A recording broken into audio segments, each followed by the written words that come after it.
Spider-Man New Generation ou Spider-Man Into the Spider-Verse est sorti le 12 décembre 2018 dans nos salles obscures. On y suit l'histoire de Miles Morales, jeune adolescent originaire du quartier de Brooklyn qui se retrouve catapulté dans un monde qu'il ne connaît pas. Dans un premier temps, notre héros arrive dans un lycée assez élitiste et loin de son quartier d'origine, avant de se voir affublé de pouvoirs similaires à notre bon vieux Spider-Man, après avoir reçu une morsure d'une araignée bien particulière. Miles va donc devoir apprendre à se servir de ses pouvoirs afin de contrecarrer les plans du caïd consistant à ouvrir une brèche à travers le multivers. L'ouverture de cette branche spatio-temporelle va permettre à 5 Spider-Man/Woman de venir prêter main forte à ce héros débutant. Bon, et puis avant de commencer la critique, ce nom. Pourquoi ce nom? Non, mais en France, on sait très bien que vous n'y connaissez rien aux comics, vous préférez vos BD et les mangas. Mais de toute façon, les dessins animés, vous croyez que ça va tout fait pour les enfants. Pour ceux qui ne connaîtraient l'univers Marvel qu'à travers les films et les dessins animés, et encore là, le pseudo-argument est cassable, on va faire une petite piqûre de rappel. Dans les comics, il existe une infinité d'univers parallèles, chacun ayant un numéro qui lui est attribué et se situant juste après le nom de l'épicentre de ces univers, la Terre. L'univers parallèle est la Terre 616 et regroupe la continuité des bandes dessinées commencées en 1939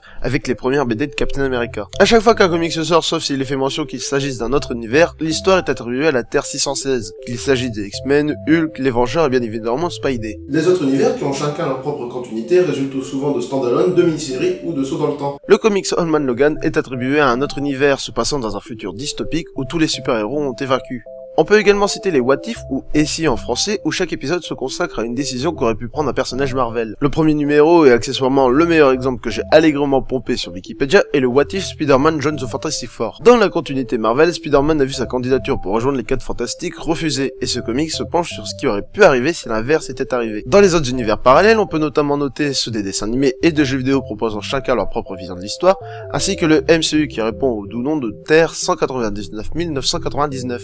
Après, il en existe énormément et tous les citer sera impossible. Par exemple, il existe un univers où tous les super-héros sont devenus zombies et un où ils sont apparus en 1602. Toujours est-il que croiser les multivers a déjà été fait chez Marvel et surtout avec Spider-Man, qu'il s'agisse du comic Spider-Verse ou le dessin animé Ultimate Spider-Man. Et chez Marvel, il y a un univers parallèle très important, c'est l'univers Ultimate. Les Ultimate Marvel est une ligne éditoriale commencée en 2000 à une période où les comics Marvel allaient très mal et se vendaient très peu. Car quand vous faites des histoires dont la continuité a commencé pour la plupart dans les années 60, il est assez compliqué de réussir à s'immerger dans cet univers. Le but des séries estampillées Ultimate était d'attirer de nouveaux lecteurs en réalisant un remake de l'univers Marvel. Les histoires se déroulaient dans la même époque que celle du lecteur, à savoir le début des années 2000, et permettaient de mettre au goût du jour les licences et leurs origines. C'est d'ailleurs de cet univers que provient Miles Morales. Alors ne vous méprenez pas, Peter a bien fait partie à tonne de cet univers, c'est juste qu'il est mort et forcément cet événement a été repris dans le film d'animation. Rassurez-vous, c'est pas du tout un spoiler, ça arrive dès les premières minutes du film. En effet, Peter Parker, en découvrant les pouvoirs de Miles, confie à ce dernier de détruire la machine permettant l'accès au multivers. Tout le film va se baser sur la volonté de Miles d'accomplir les dernières volontés de Peter, tout en apprenant à découvrir ses pouvoirs et en gagnant la confiance des autres héros. Bon, déjà en tuant le Spider-Man de l'univers de Miles, Sony a décidé de poser ses couilles sur la table, et c'est pas le seul choix osé qu'ils ont décidé de faire.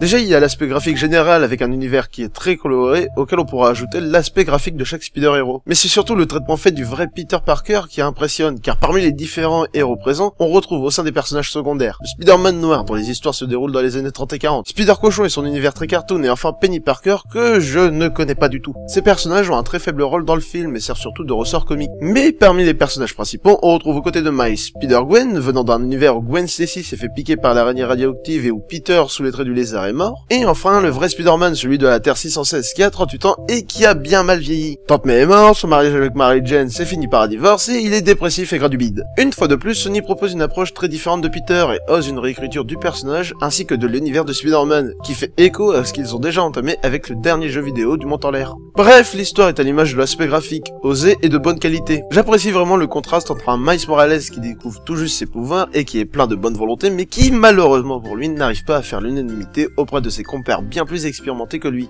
Cette quête initiatique du héros rend Miles attachant sans pour autant rendre les autres cruels vis-à-vis des choix le concernant. Bref, le film est d'excellente qualité et n'est pas gâché par le Star Talent. Le Star Talent consiste à faire appel à une star de n'importe quel milieu, qu'il s'agisse d'une star de la chanson, d'internet ou du cinéma, afin de doubler un personnage. Ce phénomène a souvent une mauvaise image du fait de retirer un rôle à un comédien de doublage, ce qui fait que grosso modo on empêche une personne d'exercer son métier dans lequel il s'est spécialisé dans le but de mettre un nom plus bankable. Alors ne vous méprenez pas, le Star Talent nous a donné de bons comme de mauvais doublages, et si le sujet vous intéresse, je vous redirige vers les 3 vidéos de Mr. Fox. Dans le cas de Spider-Man New Generation, on compte 3 cas de Star Talent. Camilla Jordana dans le rôle de Spider-Gwen, Olivier Giroud dans le rôle de Bouffon Vert et Pascal Kipembe dans le rôle du Scorpion. Et force est de constater que ça passe, du moins dans l'ensemble. Camilla Jordana n'est pas en deçà d'une prestation digne d'un personnage principal et tient bien son rôle. Kipembe a peu de répliques mais les fait très bien. Et en ce qui concerne Olivier Giroud, j'ai beau le défendre quand il s'agit de football, mais là je ne peux pas passer outre. Le Bouffon Vert n'a que 3 ou 4 répliques à tout casser, mais dès que tu l'entends parler, tu sais que c'est Olivier Giroud. Le monsieur a déjà un ton et un rythme de voix assez plat quand on entend une de ses interviews, et malheureusement le tir n'est pas corrigé lorsqu'il doit s'accaparer le rôle. C'est clairement la seule ombre au tableau d'un excellent film que je considère même comme le meilleur Spider-Man. Alors évidemment qu'un film d'animation peut se permettre plus de trouvailles visuelles et ressent moins de contraintes qu'un film, mais toujours est-il que l'histoire est bonne, l'humour fait mouche, les petites références font bien plaisir et que le film arrive à dégager une réelle émotion. Après, la saga de Sam Raimi ou la saga Amazing restent tous deux de bonne facture.